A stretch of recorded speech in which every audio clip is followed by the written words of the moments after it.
Mister Sanghvi, તમારામાં પાણી હોય તો પોલીસ ભવનના પ્રાંગણમાં મારી સાથે ડિબેટ કરો અને દૂધનું દૂધ અને પાણીનું પાણી કરીએ. ખબર પડે ગુજરાતની જનતાને કે કુટણખાના, જુગારના અડ્ડા, દારૂના અડ્ડા અને ડ્રગ્સના કાળા કારોબારમાંથી. તો જોઈ લો મારા ભાઈઓ, ખરેખર અત્યારે સૌથી પહેલા વાત કરવામાં આવે તો જિગ્નેશભાઈ મેવાણી હવે અત્યારે ગુજરાતની અંદર દારૂ બંધ કરાવવા માટે, દારૂના અડ્ડા ઉપર પ્રતિબંધ મૂકવા માટે ક્યાંક ને ક્યાંક સરકાર સામે સાપ્તાહિક પ્રહારો કરી રહ્યા છે. અને આ સાપ્તાહિક પ્રહારોની વચ્ચે સાહેબ હર્ષભાઈ સંઘવી સાહેબને આડે હાથે લઈ લીધા. એટલું જ નહીં, પરંતુ ગઈકાલે પણ તમે જોયું હશે કે હર્ષભાઈ સંઘવી સાહેબ વડગામની અંદર આવ્યા હતા અને વડગામની ધરતી ઉપરથી સાહેબ જિગ્નેશભાઈ મેવાણીનું નામ તો નહોતું લીધું, પણ જિગ્નેશ મેવાણીને એવા આડે હાથે લીધા કે જિગ્નેશ મેવાણીનું એક પત્તું ત્યાં જોવા નહોતું મળ્યું. પણ હવે જિગ્નેશભાઈ મેવાણી એમ કહે છે કે પુષ્પા ઝૂકેગા નહીં ભાઈ. હા, આજે ન ઝૂકું ને કાલે ન ઝૂકું.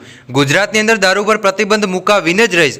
ગુજરાતનો પરિવાર કયા રસ્તે જઈ રહ્યો છે, ગુજરાતમાં કેવી હાલત, આખરે ગુજરાતમાં દારૂ પર પ્રતિબંધ છે તો આખરે ડ્રગ્સ અને દારૂ આવે છે ક્યાંથી? ખુલ્લે આમ જે લોકો છે એ મિત્રો શું કરે છે કે હપ્તા ખાય છે ને એટલા માટે જ હવે જિગ્નેશભાઈ મેવાણી એમ કહે છે કે હવે હપ્તા ખાવાની વાત છોડો, હવે સરકાર જ બદલી નાખીશું.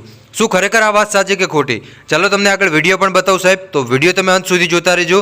આપણે વિડીયોની શરૂઆત કરીએ એની પહેલાં ખાસ કરી વિડીયોને એક લાઇક કરજો.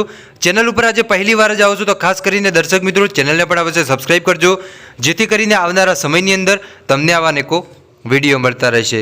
હવે અત્યારે વાત કરવામાં આવે તો જિગ્નેશભાઈ મેવાણીનો એક વિડીયો જે હાલ સોશિયલ મીડિયાની અંદર વાયરલ થઈ રહ્યો છે ભાઈ. તો સૌથી પહેલાં તમે આ વિડીયો જુઓ અને વિડીયો જોયા પછી તમે શું કહેશો જિગ્નેશભાઈ મેવાણી વિશે કમેન્ટ કરીને જરૂર બતાવજો.